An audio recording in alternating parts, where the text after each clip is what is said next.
चुका हूँ मैं, लेकिन ट्रोलर्स जो है इनके पाले हुए कुत्ते आके भौंकते हैं। क्या हुआ? बंद कर दिया शो? हो गई, मिल गई खुशी? मशहूर कॉमेडियन सुनील पाल हाल ही में कपिल शर्मा की फिल्म किस किस को प्यार करूं 2 की स्क्रीनिंग में नजर आए और सब हैरान रह गए। पैरों में चप्पल, साधारण पैंट कमीज और सिर पर पुरानी टोपी। वजन भी बहुत घट गया। एक दौर था जब उनका नाम राजू श्रीवास्तव और एहसान कुरैशी जैसे दिग्गजों के साथ लिया जाता था। टीवी शोज 1 और स्टेज परफॉर्मेंस से उन्होंने लोगों को हंसाया और खूब शोहरत कमाई। लेकिन अब उनकी ये हालत देखकर लोग पूछ रहे हैं, क्या हुआ सुनील पाल को? क्यों ऐसा हुआ कि स्टेज के राजा अब इस हाल में हैं? क्या उनकी आर्थिक स्थिति इतनी खराब हो गई है? आइए जानते हैं उनकी पूरी कहानी। इसी तरह की और रहस्यमयी जानकारी प्राप्त करने के लिए हमारे चैनल ट्रू हिस्ट्री को आज ही सब्सक्राइब करें और बेल आइकॉन को प्रेस करें। यह कहानी सिर्फ एक वायरल वीडियो की नहीं है, बल्कि एक ऐसी ऊंचाई, गिरावट और अकेलेपन की है जिसे कम ही लोग समझ पाते हैं। सुनील पाल का जन्म महाराष्ट्र के चंद्रपुर जिले के एक छोटे से गांव में हुआ, जहां साधारण जिंदगी थी और परिवार के पास ज्यादा संसाधन नहीं थे। बचपन से ही उन्हें लोगों की आवाज, हाव भाव और चाल में फर्क पकड़ने का हुनर था। वह हर जगह लोगों का ध्यान खींचते, स्कूल, मोहल्ले और रिश्तेदारों की बैठकों में भी। लेकिन गांव में हुनर से पेट नहीं भरता। मुंबई जाने का सपना उनके लिए एक जरूरी कदम बन गया। शहर पहुंचते ही उन्हें असली जिंदगी का सामना करना पड़ा। काम की तलाश, रातें फुटपाथ पर सोकर गुजराना, बारिश और ठंड का सामना, ये सब उनकी रोजमर्रा की चुनौती बन गई। फिर 2005 में जिंदगी ने करवट ली।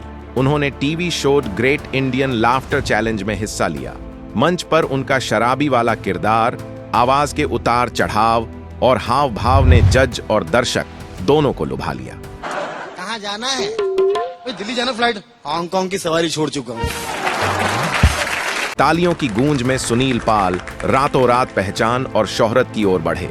फिनाले का दिन आया और सुनील पाल ने जीत हासिल की। ट्रॉफी उनके हाथ में थी और कैमरे उनके चेहरे पर टिक गए। रातों रात वह स्टार बन गए।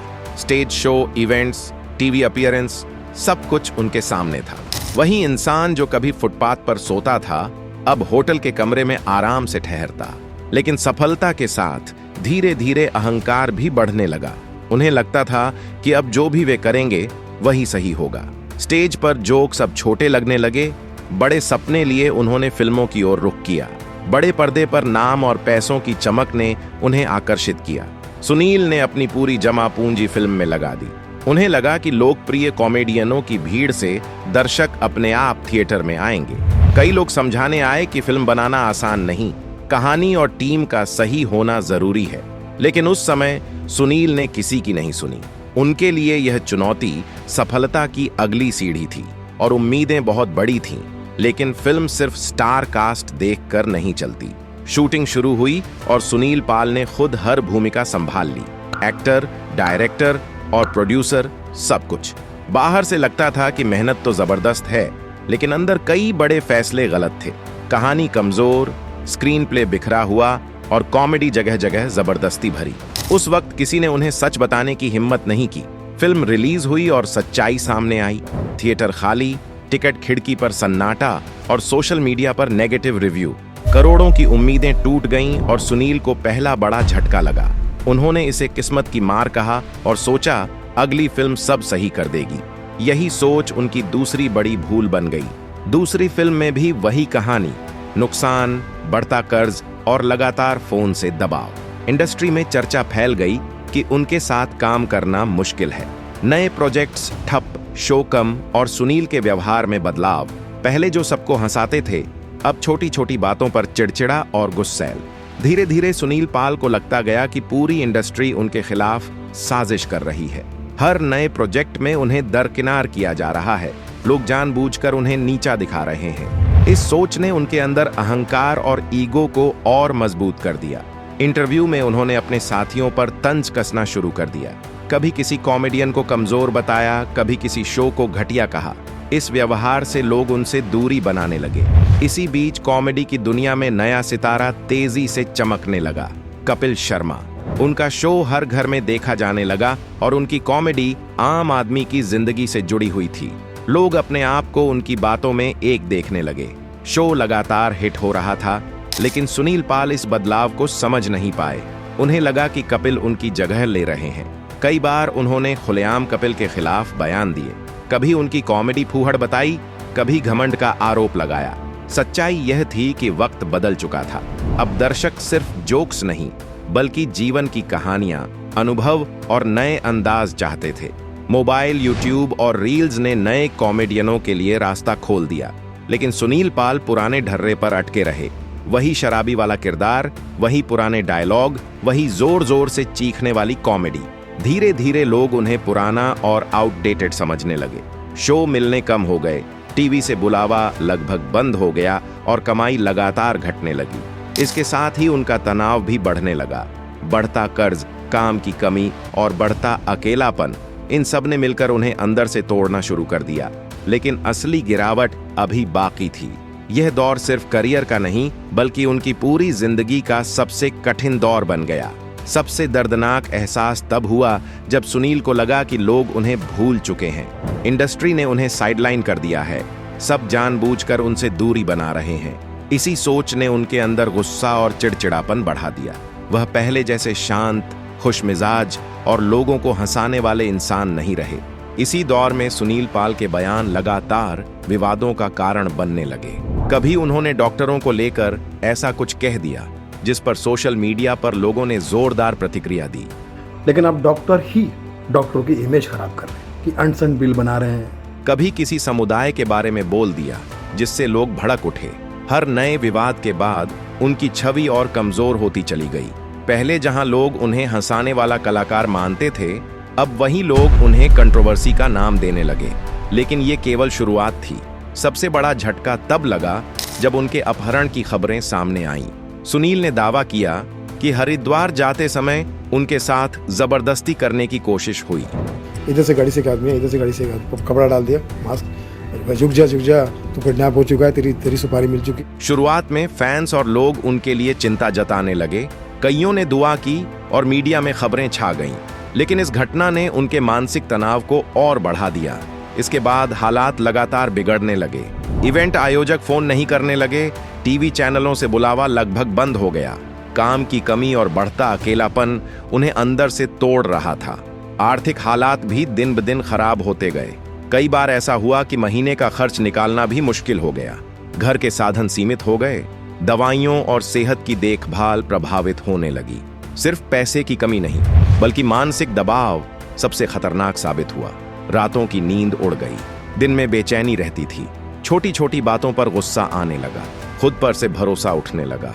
धीरे धीरे उन्होंने दोस्तों और करीबी लोगों से दूरी बनानी शुरू कर दी।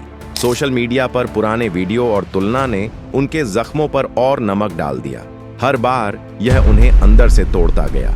पैसे की कमी से ज्यादा खतरनाक था मानसिक दबाव। सुनील पाल धीरे धीरे डिप्रेशन में जाने लगे। रातों की नींद उड़ गई, दिन में बेचैनी रहती थी, छोटी छोटी बातों पर गुस्सा आ जाता था, खुद पर से भरोसा उठने लगा था। इसी बीच सोशल मीडिया ने उनके जख्मों पर नमक डालने का काम किया। लोग पुराने वीडियो निकाल कर पोस्ट करने लगे। तुलना होने लगी, पहले वाला सुनील पाल और आज वाला सुनील पाल। किसी के लिए यह कंटेंट था, किसी के लिए मजाक, लेकिन सुनील पाल के लिए यह हर बार एक नई चोट थी। धीरे धीरे उन्होंने लोगों से मिलना कम कर दिया, दोस्तों से दूरी बना ली। उन्हें लगने लगा कि अब कोई उनका नहीं है। अकेलापन उनकी जिंदगी का सबसे बड़ा दुश्मन बन गया। इस सब का असर उनके शरीर पर भी दिखने लगा। चेहरा मुरझा गया, कमर झुकने लगी, चाल में थकान साफ नजर आने लगी, आवाज में पहले जैसी ताकत नहीं रही। पैसा गया तो इलाज और देखभाल भी प्रभावित होने लगी। और फिर आया वो दिन जिसने सुनील पाल को एक बार फिर चर्चा में ला दिया। एक बड़ी फिल्म का प्रीमियर, चारों तरफ वही चमक दमक, वही कैमरे, वही भीड़। सुनील पाल वहां पहुंचे। शायद उम्मीद थी कि कोई उन्हें पहचान लेगा, शायद कोई पुराना जानकार मिल जाएगा, या फिर कोई फिल्म मेकर उन्हें देखकर बात करने आएगा। लेकिन हकीकत बिल्कुल अलग थी। बाउंसर नए सितारों में व्यस्त थे, मीडिया के कैमरे आगे बढ़ चुके थे, हर कोई किसी बड़े नाम के पीछे भाग रहा था और सुनील पाल एक कोने में चुपचाप खड़े थे। ना कोई सवाल, ना कोई फोटो, ना कोई बातचीत। किसी ने दूर से उनका वीडियो बना लिया, वही वीडियो सोशल मीडिया पर वायरल हो गया। लोगों ने पूछा, ये सुनील पाल है? इनका हाल ऐसा कैसे हो गया। कुछ लोगों को दुख हुआ, कुछ ने ताने मारे, कुछ ने कहा यह सब उनकी अपनी गलतियों का नतीजा है। लेकिन कोई यह नहीं समझ पाया कि वह वहां मजबूरी में खड़े थे। शायद वह वहां इसलिए आए थे कि कोई उन्हें देख ले, शायद इसलिए कि वह उस दुनिया को एक बार फिर महसूस करना चाहते थे जहां कभी वह खुद स्टार हुआ करते थे, या शायद इसलिए कि उन्हें अब भी कहीं न कहीं उम्मीद थी। लेकिन उम्मीद भी कभी कभी थक जाती है। सुनील पाल अब सिर्फ एक पुराने कॉमेडियन नहीं रह गए थे, वह एक ऐसी कहानी बन चुके थे जिसे लोग उदाहरण के तौर पर सुनाते हैं कि कामयाबी संभाली नहीं तो क्या होता है। वायरल वीडियो के बाद कुछ दिन तक सोशल मीडिया पर सुनील पाल का नाम फिर से चर्चा में रहा, लेकिन यह चर्चा तारीफ की नहीं थी। यह चर्चा हैरानी, अफसोस और ताने से भरी हुई थी। लोग लिख रहे थे ये वही सुनील पाल है, इतना बड़ा कॉमेडियन और आज यह हालत। कुछ लोगों को सच में बुरा लगा। उन्होंने कहा कि इंडस्ट्री बहुत बेरहम होती है। लेकिन कई लोग ऐसे भी थे जिन्होंने साफ कहा कि जो हुआ वह उनकी अपनी गलतियों की वजह से हुआ, और शायद दोनों ही बातें कहीं न कहीं सच थीं। सुनील पाल अब उस दौर में थे जहां जिंदगी बहुत सीमित हो गई थी। बड़े शो नहीं, बड़े स्टेज नहीं, ना ही चमचमाती लाइफ। दिन साधारण तरीके से गुजरते थे। सुबह उठना, कुछ काम की उम्मीद में फोन देखना, फिर निराश होकर फोन रख देना। कई बार पूरा दिन इसी इंतजार में निकल जाता था कि शायद आज कोई कॉल आ जाए, लेकिन फोन ज्यादातर खामोश ही रहता था। इस खामोशी में सुनील पाल को अपने पूरे सफर की फिल्म बार बार याद आती थी। सब कुछ जैसे आंखों के सामने घूम जाता था। सबसे ज्यादा दर्द उन्हें इस बात का था कि उन्होंने वक्त के साथ खुद को नहीं बदला। वह मान बैठे थे कि जो कल लोगों को हंसाता था वही आज भी चलेगा, लेकिन दुनिया आगे निकल चुकी थी, दर्शक बदल चुके थे। अब लोग सिर्फ जोक नहीं बल्कि कहानी और सच्चाई चाहते थे। ईगो ने उन्हें अंदर ही अंदर कचोटा। अगर समय रहते अहंकार को काबू में रखा होता और दूसरों की सफलता को स्वीकार किया होता तो शायद आज हालात अलग होते। फिर भी जिंदगी पूरी तरह खत्म नहीं थी। कला कभी मरती नहीं है। टैलेंट उम्र या दौर का मोहताज नहीं होता। सुनील पाल के लिए भी रास्ता पूरी तरह बंद नहीं था। वह आज भी लोगों को हंसा सकते थे, लेकिन शर्त थी खुद को बदलना, पुराने किरदारों से बाहर आना, नई सोच अपनाना और विवादों से दूरी बनाना। शायद अब बड़े स्टेज और करोड़ों की कमाई ना हो, लेकिन सम्मान के साथ जीने का मौका अभी भी था। यह कहानी आने वाले कलाकारों के लिए बड़ा सबक है। कामयाबी मिलना मुश्किल है, लेकिन उसे संभालना उससे भी ज्यादा मुश्किल। पैसा आए तो सोचें, तारीफ मिले तो जमीन से जुड़े रहें, और समय बदल जाए तो खुद को बदलना सबसे जरूरी है। मुंबई का यही सच है। यह शहर सब कुछ दे सकता है और सब कुछ छीन भी सकता है। आज सुनील पाल जिस जगह खड़े हैं वहां से वापसी आसान नहीं, लेकिन अगर इरादा मजबूत हो तो कदम ब कदम आगे बढ़ाया जा सकता है। अब सवाल आपसे, इस कहानी से आपने क्या सीखा? क्या इंडस्ट्री को पुराने कलाकारों को दूसरा मौका देना चाहिए, या हर इंसान अपनी किस्मत खुद लिखता है? अपनी राय कमेंट में जरूर बताएं। और हाँ, अगर आपको यह वीडियो पसंद आया हो तो लाइक जरूर करें, अपने दोस्तों और परिवार के साथ शेयर करें, और चैनल को सब्सक्राइब करना बिल्कुल ना भूलें। बेल आइकन भी दबा दें ताकि हमारी हर नई वीडियो की नोटिफिकेशन आपको तुरंत मिल सके। अपने विचार कमेंट में जरूर बताएं, हम पढ़ेंगे और आपके जवाब का इंतजार रहेगा। जय हिंद।